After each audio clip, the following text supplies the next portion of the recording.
சிஸ்டமே வந்து திரும்பி செய்வோமே அப்படின்னு மாறிடும்.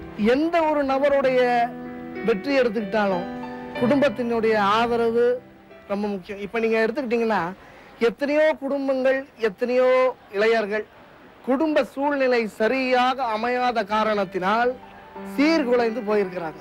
எனக்குன்னு மட்டும் இல்லை, எல்லாருக்குமே வந்து குடும்ப சூழல், குடும்பத்தினுடைய அன்பு, இவை ரொம்ப முக்கியம், ரொம்ப முக்கியம். எனக்கு வந்து இப்படிப்பட்ட உடல்வாகு நான் வச்சிருக்கிறனால அந்த அன்பு சிறிதளவு கூடுதலாக கிடைக்கின்றது. அவங்க காட்டுற அன்புக்கு ஒரு நன்றி கடனா நம்மளால என்ன முடியுமோ அதை வந்து சாதிச்சு தான் காட்டுவோமே அப்படின்னு வந்து ஒரு எண்ணம் வரும். இந்த உடல்வாகை வைத்துக்கொண்டு உன்னால் எவ்வளவு சிறப்பாக செய்ய முடியுமோ அவ்வளவு சிறப்பாக செய், உன்னை ஊக்குவிக்க நாம் உன் பின்னால் இருக்கிறோம். இதுதான் என்னுடைய ஃபேமிலியோட மோட்டோ.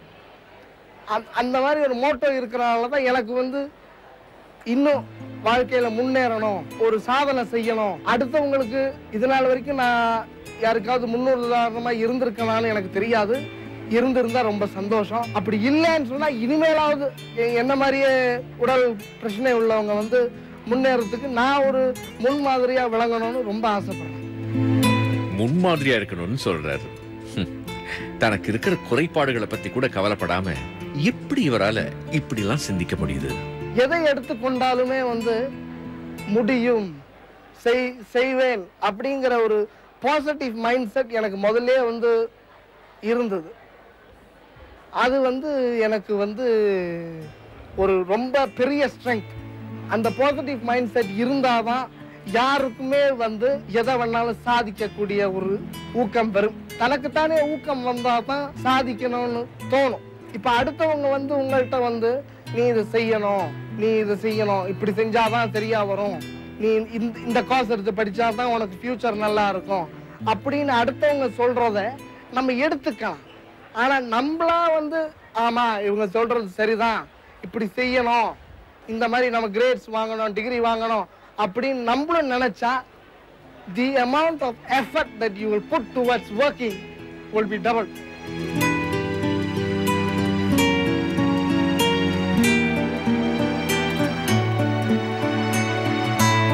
இவர்கிட்ட எனக்கு பிடிச்ச இன்னொரு விஷயமும் இருக்கு, கேளுங்க. வாழ்க்கையில வந்து சுலபமான வெற்றிங்கிறது வந்து கிடைக்கக்கூடிய ஒரு சாதனம் அல்ல. வாழ்க்கைங்கிறது வந்து ஒரு போராட்டம். வாழ்க்கையே வந்து உடல்வாகு சரியில்லாதவங்களுக்கும் சரி, நல்ல உடல்வாகு கொண்டவங்களுக்கும் சரி, எல்லாருக்குமே வந்து ஒவ்வொரு நாள், ஒவ்வொரு மணி நேரம், ஒவ்வொரு நிமிடம் அனைத்துமே வந்து போராட்டம். இந்த போராட்டத்துல வந்து நம்ம வந்து நம்மளுடைய கொள்கைகளை வந்து தெளிவா வந்து வகுத்துக்கணும். இவ்வளவு போராட்டம் இருக்கு என்னுடைய வாழ்க்கையில, எனக்கு தெரியும். இவ்வளவு போராட்டங்களுக்கு இடையிலயும் நான் சாதிக்கணும், நான் ஏதாவது செய்யணும், வாழ்க்கையில முன்னுக்கு வரணும் அப்படின்னு ஒரு மைண்ட் செட் நீங்க வச்சிருந்தா கண்டிப்பா நான் சொல்றேன் உங்களால சாதிக்க முடியும். என்னை பொறுத்த வரைக்கும் ஒரு பாடம் படிக்கும் போது அதை வந்து புஸ்தகத்துல என்ன எழுதி இருக்கு, பரீட்சையில வந்து என்ன கேட்பாங்க, அதை மட்டும் தெரிஞ்சுக்கிட்டு நம்ம வந்து மேலோட்டமா செய்யறது வந்து எனக்கு அவ்வளவு சரியா படலை.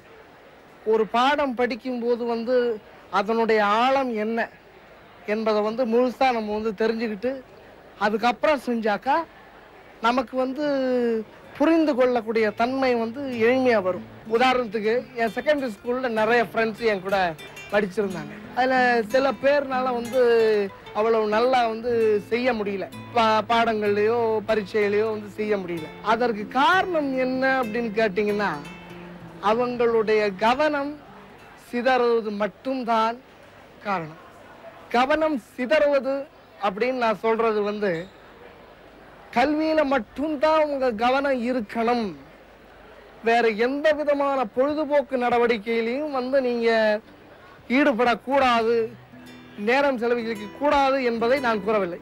கல்வியில சிறந்து விளங்கும் போது உங்களுக்கு அந்த மைண்ட் செட் வரும், பாசிட்டிவ் மைண்ட் செட் வரும். அந்த மைண்ட் செட் வரும்போது நீங்க என்ன பண்ணுவீங்க, சரி கல்வின்னு இந்த நேரத்துக்கு நம்ம வந்துட்டோம். இப்போ ஒரு வீட்டுக்கு ஒரு ஸ்டூடெண்ட் போறாருன்னு வச்சுக்கோமே, போன கையோட ஒரு ஹோம்ஒர்க்லாம் எழுதி போட்டு செய்வார்.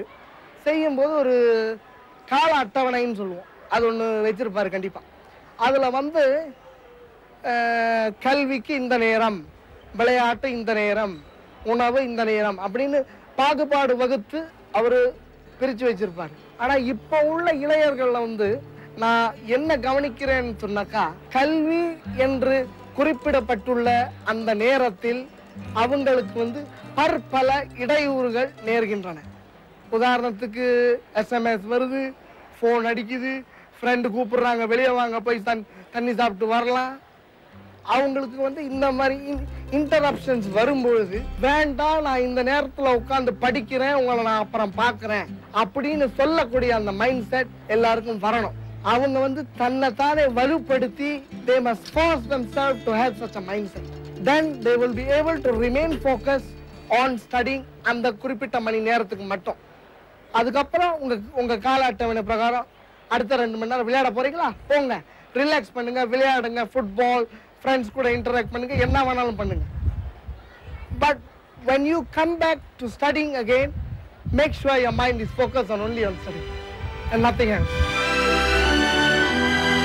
இவருக்கு பக்கபலமா இருந்து சொல்லிக் கொடுக்கிற இவருடைய விரிவுரையாளர் திரு அவினாஷ் சங்கர் நாராயணன் இவரை பத்தி என்ன சொல்றாருன்னு தெரியுமா? நவீன் வந்து சின்ன வயசுலேருந்து நிறைய அடிபட்டு மிதிப்பட்டு மேலே வந்தவர். ஏன்னா வந்து அவரோட பொசிஷனை வந்து நான் நினச்சி பார்த்தேன். விளையாட முடியாது, அவங்களோட ஏஜ் குரூப்பில் இருக்கிற பசங்களோட பழக முடியாது. இந்த மாதிரி சின்ன சின்ன விஷயங்கள் வந்து கொஞ்சம் கொஞ்சமாக வந்து மென்டலாகவும் ஃபிசிக்கலாகவும் பாதிக்கும். அந்த பாதிப்புகள்லாம் அவரை தாண்டி அவர் வெளில வந்திருக்காருன்னா அது ஒரு பெரிய அதிசயம். ஏன்னா வந்து அவரை பொறுத்த வரைக்கும் நல்லா படிக்கணும், நல்லா மேலே வரணுன்றது மட்டும்தான் அவர் ஒரே குறிக்கோளாக வச்சு வந்தார்.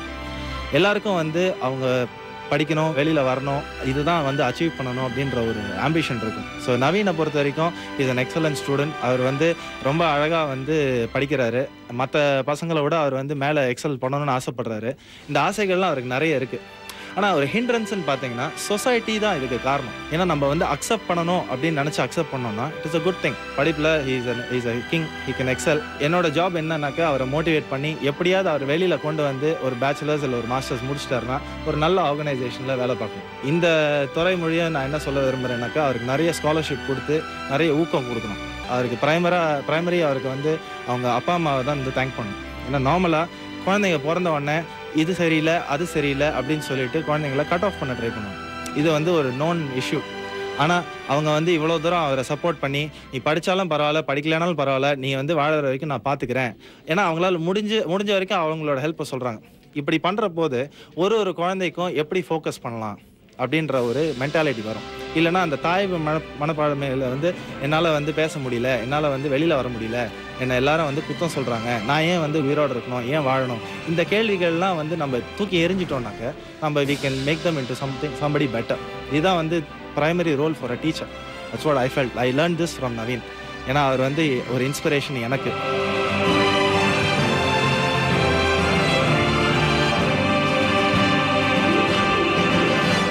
அவரால் முடியும்னா நம்மளாலையும் முடியும் அப்படின்னு நம்ம சொல்லும்போது நம்மளால அவ்வளவா உணர முடியல இல்லைங்களா?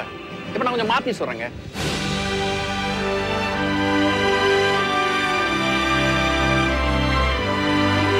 நவீன் நாயரால முடியும்னா நம்மளால ஏன் முடியாது இப்படி நான் கேட்கும்போது உங்களால மறுக்க முடியுமா சொல்லுங்க? உலகத்துல சில பேர் என்ன நினைப்பாங்கன்னு கேட்டீங்கன்னா, தனக்கு மட்டும்தான் நிறைய பிரச்சனைகள் இருக்கு, கடவுள் எல்லா பிரச்சனைகளையும் தூக்கி தான் மேலதான் வச்சிருக்காரு அப்படிங்கிற மாதிரி ஒரு நினைப்பு இருக்கும். எல்லாம் யோசிச்சு பாருங்க. நம்மால நடக்க முடியும், எழுத முடியும், பார்க்க முடியும், படிக்க முடியும், வரைய முடியும், பாட முடியும். ஆனா நவீன் நாயரால இப்ப நான் சொன்ன சில விஷயங்களை செய்யக்கூட முடியாது. இருந்தாலும் இதை பத்தி அவர் கவலைப்படவே இல்லை.